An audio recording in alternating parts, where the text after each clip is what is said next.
আপনারা জানেন গত 17 বছর আমাদের ঈশ্বরগঞ্জে কোনো উন্নয়ন হয় নাই। কেন হয় নাই জানেন?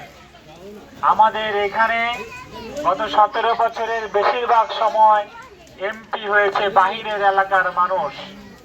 তাদের আপনাদের ভোটের দরকার হয় নাই, তাদের আপনাদের কাছে কোনো প্রতিশ্রুতির দরকার হয় নাই এবং কোনো প্রতিশ্রুতি রাখারও দরকার হয় নাই। ফলে ঈশ্বরগঞ্জের রাস্তাঘাট 90% পর্যন্ত খারাপ হয়েছে। আপনার সন্তান যে স্কুল কলেজ মাদ্রাসায় যায়, সেই স্কুল কলেজ মাদ্রাসায় ফেল করা ছাত্রের সংখ্যা বেড়ে গেছে, তৈরি হয়েছে। আপনারা যদি 12 তারিখে ভোট দেন, 12 তারিখ যদি বাংলাদেশ জাতীয়তাবাদী দল বিজয় লাভ করে সরকারের রাষ্ট্র ক্ষমতায় বসে, পরের দিন থেকে আমাদের আন্দোলন হলো ঈশ্বরগঞ্জ থেকে মাদক ক্যাসিনো দূর করা।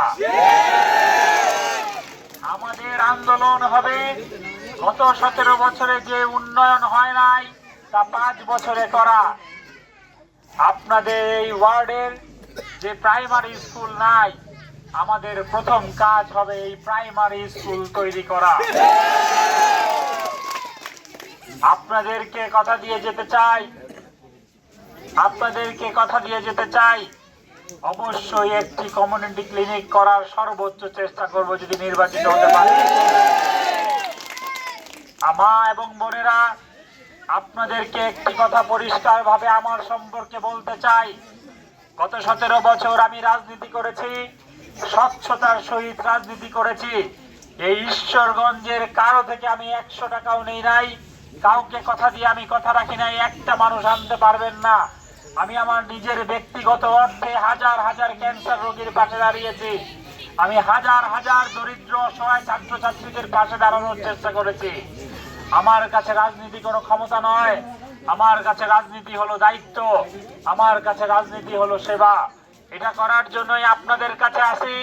আপনাদের এই 5 বছরের যে আমানত থাকবে, সবগুলো আপনারা কড়ায় গন্ডায় আমার থেকে বুঝে নেবেন। কারণ আমি যেহেতু পয়সা খাই না, পয়সার বিনিময়ে আপনাদের সন্তানদের চাকরি হওয়ার দরকার নাই, পয়সার বিনিময়ে কিছু আপনাদের সুবিধা পাইতে লাগবে না। ফলে আপনাদেরকে বলছি, আমানত স্বরূপ আমাকে একবার ভোট দিয়ে দেখেন আমার কথার সাথে কাজের মিল আছে কিনা।